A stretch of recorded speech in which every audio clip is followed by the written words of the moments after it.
ரீசெண்டா என்னோட ஃப்ரெண்டுக்கு மொபைல் வாங்குறதுக்காக ஒரு மொபைல் ஷாப்புக்கு அவர் கூட போயிருந்தேன். அங்க நான் என்டர் ஆனதும் PlayStation 2 பார்த்தேன். அத பார்த்ததுக்கு அப்புறம் எனக்கு பழைய ஞாபகங்கள் எல்லாம் வர ஆரம்பிச்சிருச்சு. நான் ஸ்கூல் படிக்கும்போது ஹால்ஃப் அன் ஹவருக்கு கேம் சென்டருக்கு போனா ரூ. 5 கேட்பாங்க.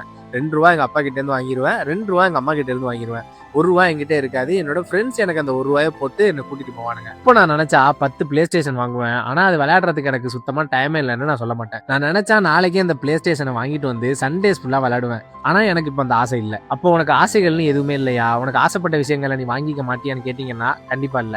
எனக்கு ஐபோன் வாங்கணும்னு ரொம்பவே ஆசை. கஷ்டப்பட்டு சம்பாரிச்சு ஐபோன் வாங்கினேன்.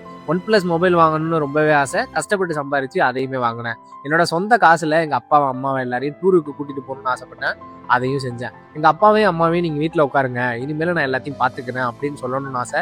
அதையும் நான் சொல்லிட்டேன். என்னோட ஆசைகள் எல்லாத்தையுமே நான் கொஞ்சம் கொஞ்சமா பூர்த்தி பண்ணிக்கிட்டு தான் வரேன். எனக்கு இருக்கிற ஆசைகள் எல்லாத்தையுமே கொஞ்சம் கொஞ்சமா பூர்த்தி பண்ணிக்கிட்டு தான் நான் இப்பவும் ஓடிக்கிட்டே இருக்கேன். நம்மளுக்கு வயசு ஆக ஆக நம்மளோட ஆசைகள், கனவுகள், லட்சியங்கள் இது எல்லாமே மாறிக்கிட்டே இருக்கும். இது மூணுமே நிலையானது கிடையாது. டைம் இருக்கும், மணி இருக்காது. மணி இருக்கும், டைம் இருக்காது. இது ரெண்டும் இருக்கும், எனர்ஜி இருக்காது அப்படின்னு சொல்றது எல்லாமே போய் இமேஜா பார்க்க வேணா நல்லா இருக்கும். ஒரு எக்ஸாம்பிளுக்கு சொல்றேன். உங்களுக்கு ஒரு 50 வயசு ஆக போகுது. உங்களோட ஆசையே ஃபார்ச்சுனர் கார் வாங்கணுங்கிறது தான். இப்போ உங்ககிட்ட ஃபார்ச்சுனர் கார் வாங்குறதுக்கான காசு இருக்கு. ஆனா நீங்க என்ன சொல்லுவீங்க?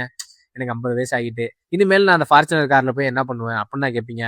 காசு இருந்தா நேரா போய் காரை தானே வாங்குவீங்க. நிறைய மில்லியனர் பில்லியனர் எல்லாருமே அவங்களோட 20ஸ்ல ஸ்டார்ட் பண்ணி 30ஸ்ல 40ஸ்ல 50ஸ்ல 60ஸ்ல மில்லியனர் ஆனவங்க தான். நீங்க உங்களோட 20ஸ்ல ஓட ஆரம்பிச்சாதான் உங்களோட 30ஸ்ல இல்ல 40ஸ்ல இல்ல 50ஸ்ல உங்களோட கனவை உங்களால அடைய முடியும். சில பேரு அவங்களோட 20ஸ்லயே அவங்களோட கனவை அடைஞ்சிடறாங்க. எல்லாராலையும் அது முடியாது. என்னாலயும் அது முடியாது. இது இருந்தா அது இருக்காது, அது இருந்தா இது இருக்காது, இது ரெண்டுமே இருந்தா அது இருக்காதோ இது இருக்காதோன்னு போட்டு ரொம்பலாம் திங்க் பண்ணாதீங்க. ஒர்க் பண்ண ஸ்டார்ட் பண்ணுங்க. நல்லா ஏர்ன் பண்ணுங்க. உங்ககிட்ட காசு இருந்துச்சுன்னா உங்களோட 50 60ஸ்ல கூட நீங்க வேர்ல்டு டூர் போகலாம்.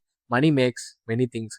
பணம் 10 செய்யும். விட்டா 11 12 13 14 15 செய்யும்.